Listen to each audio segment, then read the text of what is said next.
Welcome to not and craft. இன்னைக்கு நம்ம சேனல்ல சாப்பாட்டுக்கு ஏற்ற மாதிரி ப்ரான் கிரேவி எப்படி செய்யறது நல்ல ஸ்பைசியா அப்படிதான் பார்க்க போறோம். இது வந்து எல்லாத்தோடையும் காம்பினேஷன் சூப்பரா இருக்கும். வாங்க எப்படி செய்யறதுன்னு பார்க்கலாம். எனக்கு ஒரு கடாய் அடுப்புல வச்சுட்டு நல்லா ஹீட் ஆனதுக்கு அப்புறம் 2 குழிக்கரண்டி அளவுக்கு நல்லெண்ணெய் சேர்த்துக்கிறேன்.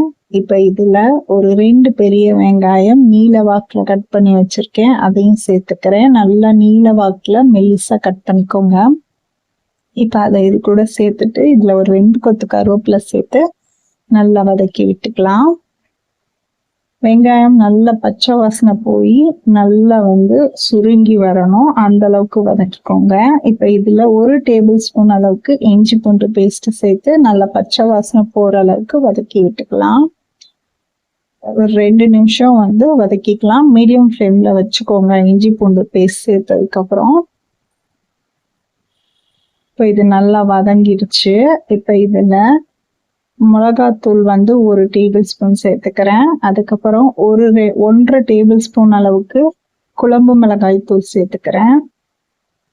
ஒரு 1/4 பிஞ்ச் அளவுக்கு மஞ்சள் சேர்த்துக்கிறேன்.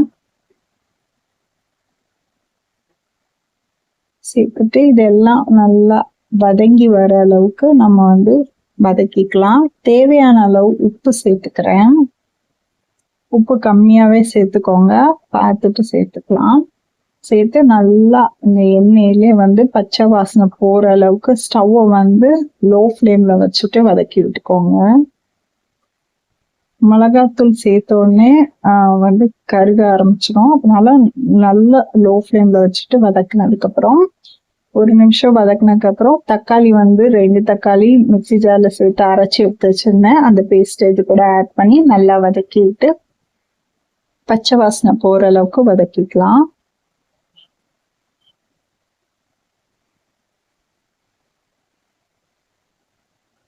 இப்போ தக்காளியில இருந்து எண்ணெய் பிரிஞ்சு வர அளவுக்கு நம்ம நல்லா வதக்கிக்கிறோம்.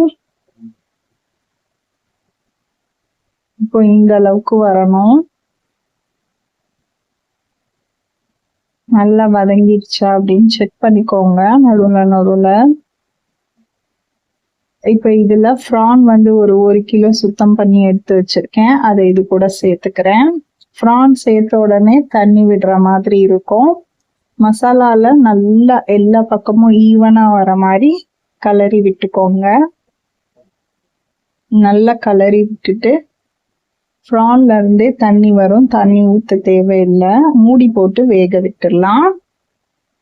இப்ப மறுபடியும் ஒரு 5 மினிட்ஸ் கழிச்சு மூடி திறந்து பார்த்தா இந்த அளவுக்கு தண்ணி விட்டுருக்கோம் ப்ரான்ல.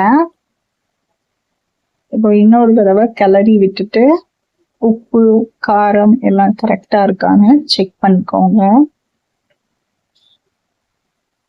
நல்ல தண்ணி வத்தணும், அந்த அளவுக்கு நம்ம வேக விட்டுடலாம். ஒரு 5 மினிட்ஸ் வேக விட்டீங்க அப்படின்னா தண்ணி எல்லாம் வத்தி ட்ரை ஆயிரும்.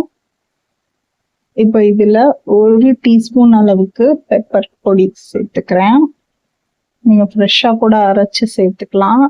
நான் ஆல்ரெடி அரைச்சு வச்சிருந்த பெப்பர் தூள் சேர்த்துருக்கேன்.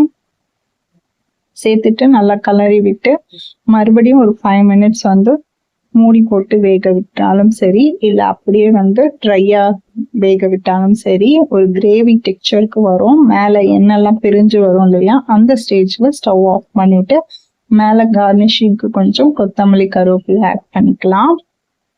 லாஸ்டா கொஞ்சம் கருவேப்பிலை ஆட் பண்ணுங்க, அப்பதான் ஃபிளேவர் எண்ணெய்ச்சா தூக்கி கொடுக்கும், சூப்பரா இருக்கும்.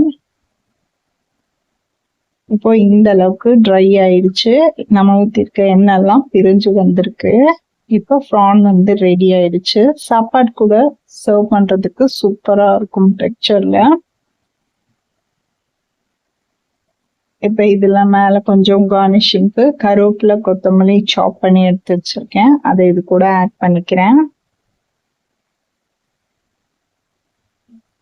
இது சப்பாத்தி கூடவும் சூப்பரா இருக்கும். ட்ரை பண்ணி பார்த்துட்டு எப்படி இருந்துச்சுன்னு கமெண்ட்ல சொல்லுங்க. வீடியோ பிடிச்சிருந்தா லைக் அண்ட் ஷேர் பண்ணுங்க.